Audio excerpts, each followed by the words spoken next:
വർക്കലയിൽ ബൈക്ക് മോഷ്ടിച്ച പ്രതികളെ സാഹസികമായി പിടികൂടി ഉടമയും നാട്ടുകാരും. ഇടുക്കി സ്വദേശി രാഹുൽ, വക്കം സ്വദേശി വിഷ്ണു എന്നിവരെയാണ് വർക്കല പോലീസ് കസ്റ്റഡിയിലെടുത്തത്. 4 ദിവസം മുൻപ് മോഷണം പോയ ബൈക്കുമായി പെട്രോൾ പമ്പിലെത്തിയപ്പോഴാണ് പ്രതികൾ പിടിയിലായത്. വർക്കല ശ്രീനിവാസപുരം സ്വദേശി അമൽ സജീവിന്റെ പൾസർ ബൈക്കാണ് കഴിഞ്ഞ ദിവസം കിളിത്തട്ടുമുക്ക് ക്ഷേത്രത്തിന് മുന്നിൽ നിന്ന് മോഷണം പോയത്.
CCTV ദൃശ്യങ്ങൾ സഹിതം പോലീസിൽ പരാതി നൽകിയെങ്കിലും പ്രതികളെ കണ്ടെത്താൻ കഴിഞ്ഞിരുന്നില്ല.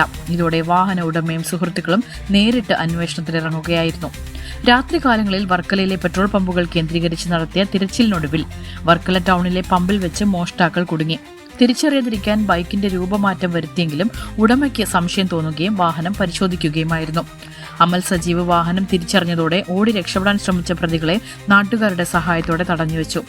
തുടർന്ന് സ്ഥലത്തെത്തിയ വർക്കല പോലീസ് പ്രതികളെ കസ്റ്റഡിയിലെടുത്തു. നിലവിൽ കോടതിയിൽ ഹാജരാക്കിയ പ്രതികളെ റിമാൻഡ് ചെയ്തിരിക്കുകയാണ്. വിസ്മയ ന്യൂസ്, വർക്കല.